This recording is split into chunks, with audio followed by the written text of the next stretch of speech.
guys, welcome to the Buyer's Box. We have today with us Mr. Greg Harrelson from Century 21. Super excited to have you on the show, Greg. Yeah, I'm excited to be here. Just to tell some of our listeners a little bit about who you are. Okay. Well, I'm just a normal real estate guy. I guess I've been in the business for about 30 years in the Myrtle Beach market. And, over the years, I built, out my own team. And then eventually I kind of created more of a team bridge where, I continued to do real estate transactions, but developing talent is kind of one of my passions. And so I started building a company around that. And I'm located in Myrtle Beach, South Carolina. Again, 30 years veteran, taken a lot of listings, helped a lot of buyers. And cool. Well, so we tend to focus on buyers. I know you do a lot of listings, and maybe one day we'll talk about that in the future, but I really wanted to kind of share with our audience about online leads. We do a ton of that. I know you guys do a ton of that. Yeah. I really want to talk about from the time the lead registers, like the best way to work it, and maybe some tips and tricks like push conversion. Yeah. I think the industry gets really tired of hearing this, right? Speed to lead. Yeah. But the reality is that is one of the fundamental things that must exist in order to have good conversion. So a few things that I've found about leads and conversion, and that is if you just called one time in the first 5 minutes, you're likely to talk to maybe anywhere from 15 to 18 people out of 100. Okay. If you actually call after 5 minutes, that number is going to drop down to probably maybe 10 out of 100. Wow. So if you're buying leads, that means you're going to buy 90 leads, never talk to them, and only actually talk to 10 people. Okay. If you're outside of 5 minutes. If you're inside 5 minutes, probably 15 to 18. Okay. But if you'll if you'll make the first attempt within the first 5 minutes, and then you'll make a second attempt within the first 5 minutes if you don't get them. Okay. And you'll actually text them. Nothing slimy, salesy, just text them, showing that you're trying to reach them. And then you send an email, and you do all that within the first 10 minutes. And then you make a few more attempts over the next couple of days. Then you're going to go from 15 to 18 to probably 40 to maybe 60 out of 100. Nice. So I think that's where people are missing the boat, is they're either getting them to them too slow or making too few contacts in order to reach them in the first couple of days. Okay. I really like contacts. There's a saying that I've heard for a long time about online leads, especially around the amount of times to contact. 10 days of pain, 10 days of love. Yeah. What's your suggestion around that, and like the amount of times you would probably try to reach a lead before, you disposition them into like a long-term nurture? Yeah. So 10 days of pain, I remember that coming out years ago. As a matter of fact, I think the first guy that started that was a guy named Ben Kinney. Okay.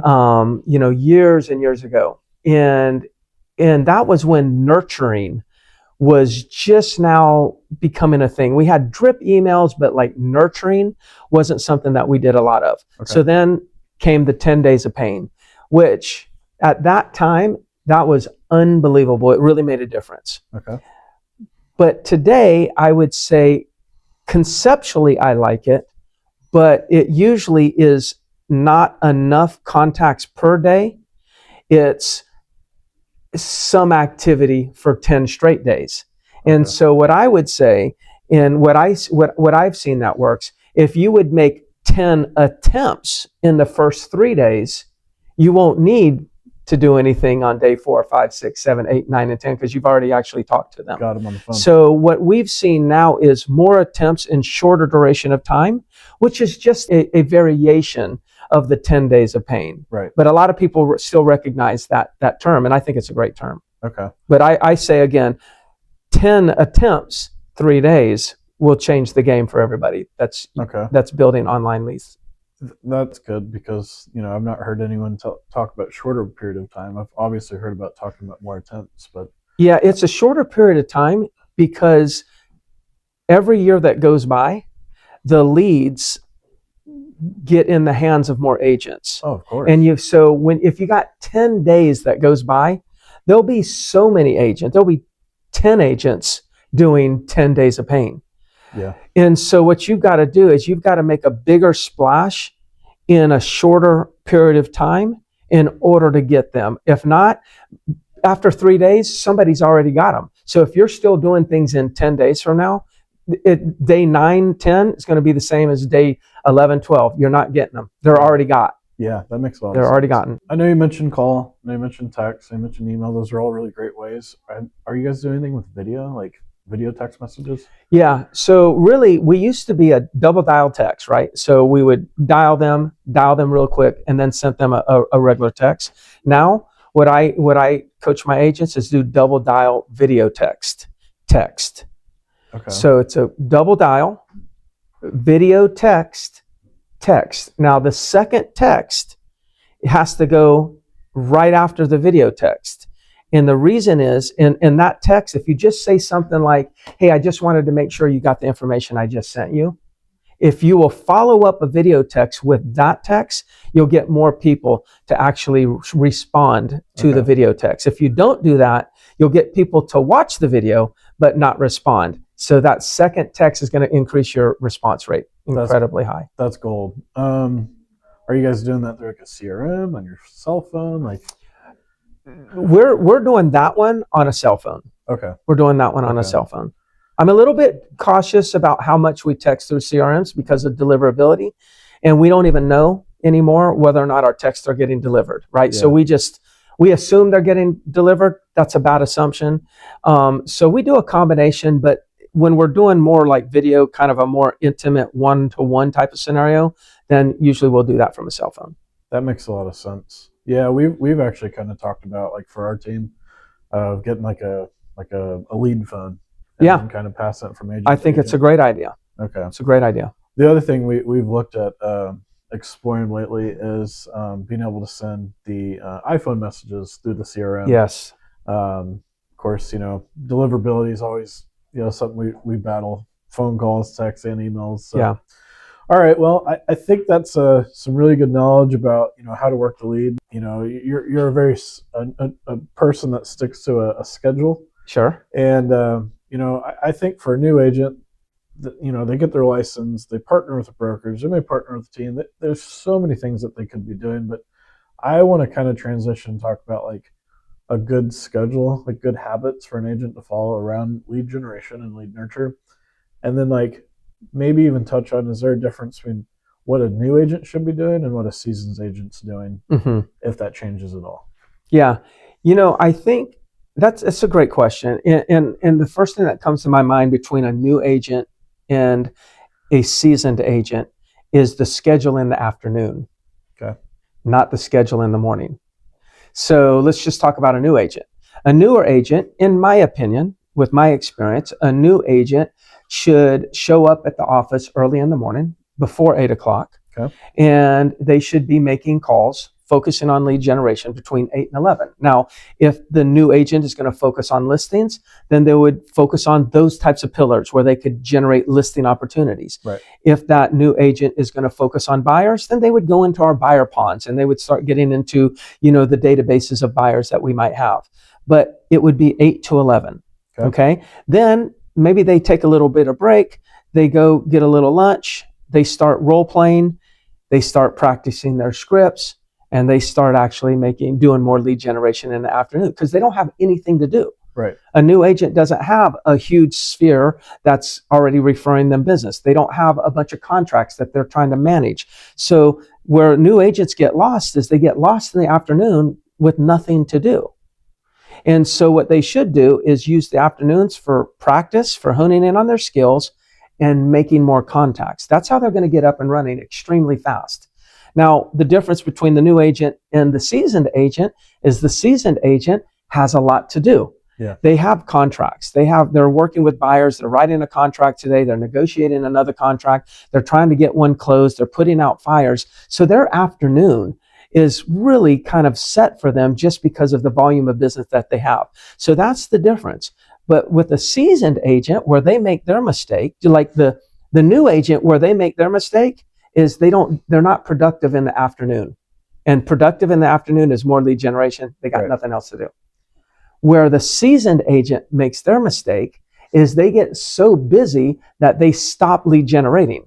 And then they become non-productive in the morning. Yeah.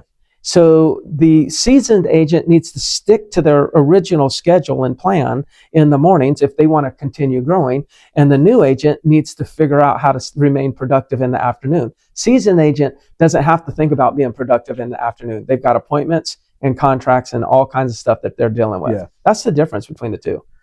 Yeah, I've really noticed the more that we've partnered with agents Yeah. in our business is, I say that there's two words an agent should focus on, and one is skill. And most new agents, they don't have a lot of skill. So that practice, I Yeah. think, is super important to point out. And then there's that will, right? So Yeah, that will the to will. do the dials, will to do whatever, do the work. And I've noticed that the agents that come in that just show that they have a lot more will than maybe someone else. Mm-hmm. They get a contract so much faster. They get multiple contracts, and they're a lot more successful than the agent that comes in, kind of like you said. They don't have a lot going on. They work in the morning, they go have lunch, and they make it a part-time job. Yeah. So I think that was really important that you pointed that out. Kind of wrapping up this episode, I think it was awesome. We touched on, leads, being generated, good attempts of how to reach to them, a good schedule practice. Any other tips and tricks you'd want to leave us with before we end this one? When it comes to it all comes down. I like what you said about will, Yeah. skill and will. And what I would say is too many agents make it about the how. Yeah. And if they make it about the how, then they're not focusing on skill or the will. But we've been around long enough. We already have the how. So we don't need you to bring us the how. We just need you to bring us the will, right? Yeah. So I think when people, one thing I can leave you with, and the agents that are listening is, look, don't worry about the how. Whether it's somebody like myself or you or other coaches out there, other team leaders, we're in a position to give the how and share the how. Now it's just a matter of just showing up and doing the work. And I think in the last couple of years, at least the last 5 years in our industry, I think for some reason we've lost that work ethic, the willingness to go out there and work a full day, work 5 days straight, stick to a schedule. And I just think that the work ethic needs to come back. I'm not talking about working 12, 15 hours a day. I'm not talking about 24/7. I'm talking about just treat it like it's a real job, like a normal job, and have a clock in, clock out mentality. You're going to win. Yeah. We're doing, last thing I'll kind of leave us on. Yeah. We're doing 100 calls a day for 100 I saw days. you doing that. Yeah. And we've had a lot of agents, get in production. A lot of them have gotten a lot of confidence on the phone that they were kind of lacking. But I noticed some of them were just like checking the box, they got it done. Yeah.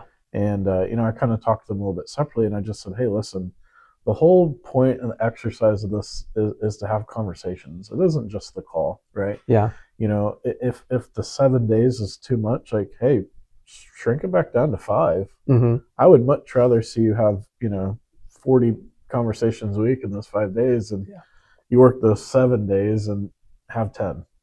So all right, well, Greg, I really appreciate you coming on the show. You're welcome. I think we have you on another episode coming up, and we look forward to seeing you in the future. Absolutely. Thank you for having me.